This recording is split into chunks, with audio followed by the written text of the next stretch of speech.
You walk in the door, say nothing, drop your keys, and the dog is already pressed against your leg before you sit down. You didn't cry. You didn't speak. Something small moved in your face, and an animal read it in under a second faster than any person in your life. That skill is roughly 30,000 years old. It was not taught. It was carved into a wolf's face by something we did around a fire. On purpose. So how did dogs learn to read human emotions? Not tricks. Not sit and stay. How did a predator that used to hunt us end up scanning your eyebrows for bad news? To answer that, I'm putting you in one place on one night. Late Ice Age Siberia, somewhere around 25,000 years ago. A camp of maybe 20 people. A fire. A pile of reindeer bone and fat scraps thrown 10 paces beyond the light. Because nobody wants marrow rot inside camp. And out past that pile in the dark, two wolves. Both hungry. Both watching. One of them dies this winter, and one of them becomes your dog. The difference between them is not size, speed, or teeth. The difference is what happens in the next 4 seconds when a man by the fire lifts his arm. The man is not throwing anything. He's reaching over the fire for a stick. Wolf 1 sees the arm rise and reads it as one thing. Incoming. It bolts. 20 meters into the dark, heart hammering, and now it's outside the meat radius again. Burning calories it can't replace at -30. Wolf 2 sees the same arm, but it also sees the man's face, and the face isn't pointed at the wolf at all. So it holds. It stays inside the light. It eats. That's it. That's the whole mechanism, and everything else follows from it. Now, some of you are thinking, that's just training. Keep any animal near people long enough and it learns to read them. Fair question. And the answer is the reason this field exists. In 2002, Brian Hare, then working with Michael Tomasello at the Max Planck Institute, published a study in Science that broke the training explanation. He hid food under one of 2 cups and pointed at the correct one. Adult wolves that had been hand-raised by humans since infancy failed. Chimpanzees, our closest relatives, smarter than dogs on almost every other test, failed.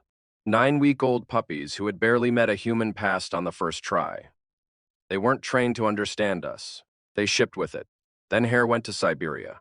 In 2005, working with Ludmila Trut on the silver fox's Dimitri, Believ started breeding in 1959 foxes selected for one thing only. Not biting the hand that fed them, he found the tame foxes could follow a human point too. Nobody taught them. Nobody rewarded them. Breed for calm long enough and mind reading falls out of the box for free. It goes deeper than gestures. In 2003, Adam McCloskey at Eötvös Loránd University in Budapest gave dogs and hand-raised wolves a food container, and then locked it. The wolves kept working the box, clawing, biting, levering, ignoring the human standing right there. The dogs tried, failed, then turned around and looked directly at the person's face. The wolf never stopped solving the box. The dog knew there was someone in the room who could solve it for him. Back at the fire, Wolf 2 survives the winter because it stayed inside the light, and in spring it whelps behind the windbreak instead of 2 valleys away. Those pups open their eyes on human faces.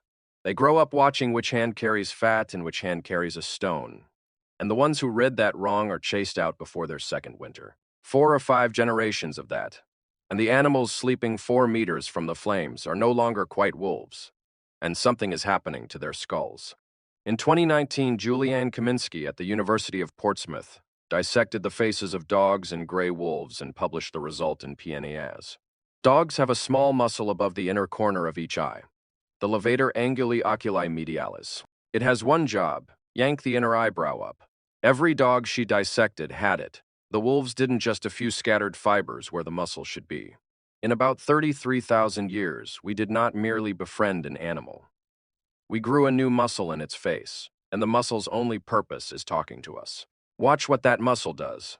Raise the inner brow and the eye instantly looks larger, rounder, wetter, the exact geometry of a distressed human infant. Your brain has no defense against it. And Kaminsky's 2017 work in Scientific Reports showed dogs pull that expression far more when a human is facing them, and barely at all when the human turns away, even with food right there. They're not leaking emotion. They're aiming it. Then in 2013, Bridget Waller's team tracked dogs in a UK rehoming shelter and counted how often each one raised that inner brow at visitors. The dogs that did it most got adopted fastest. The effect dwarfed color, size, everything. 30,000 years after that Siberian fire, the same face is still buying meat. And it runs in both directions now. In 2015, Miho Nagasawa and Takefumi Kakusui at Azabu University published a study in Science, where owners simply sat in a room with their dog for half an hour. The dogs that gazed longest into their owner's eyes drove the owner's oxytocin, the bonding hormone that spikes between a mother and newborn, sharply upward. The owners then touched and talked to the dogs more, which pushed the dog's oxytocin up in turn. A loop. Hand-raised wolves in the same room refused to hold the gaze, and the loop never started. Your dog is running the neurochemistry we reserved for our own children, and it learned the entry code at a campfire. By now, it isn't just faces. In 2014, Attila Andix trained 11 dogs to lie completely still and awake inside an MRI scanner. Their brains have a region tuned to voices sitting in roughly the same place as ours, and it responds to the emotional tone of a sound, not the words. Happy noises and distressed noises light it differently, whether the noise came from a dog or from a person. In 2016, Natalia Albuquerque and Daniel Mills at the University of Lincoln played 17 dogs an angry human snarl, while showing them 2 photographs, one angry face, one happy face. The dogs stared longer at the angry face. To do that, an animal has to already hold the idea of anger in its head and match a sound to a picture. Only humans were thought to do it. A dog does it while you're still deciding whether you're upset. And in 2012 at Goldsmiths, Deborah Custance and Jennifer Mayer sat 18 dogs in a room with their owner and a total stranger. On cue, one of the 2 adults would hum tunelessly or cry. The dogs went to whoever was crying, not to their owner for comfort. To the crying person, including the stranger they had known for 6 minutes. Distress in a human voice pulls a dog forward. It pulls almost every other animal on Earth backward. So here it is. We did not teach dogs to read our feelings.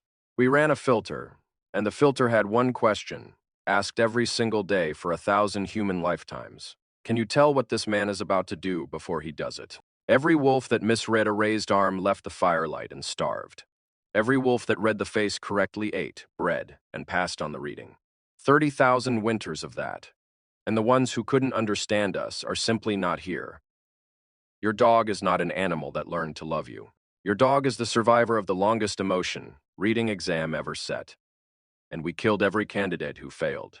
You will spend today around people who miss it entirely. You'll answer, I'm fine, and be believed.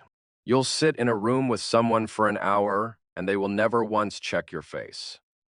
The man at that fire missed nothing. He had 20 people in one winter, and reading a face wrong got someone killed. Attention was survival equipment. You'll come home tonight to an animal that clocks your mood from the sound of your key in the lock. He had one to a shape in the dark, holding its ground at the edge of the light, watching him more carefully than his own brother did. We built a species to notice us. We spent 30,000 years perfecting it, and then we became the ones who stopped looking. So the honest question isn't whether your dog understands you. It's this. When was the last time a human being read your face correctly, without you having to say a single word, and how long have you been telling yourself you don't need them to? Tell me in the comments. I actually want to know.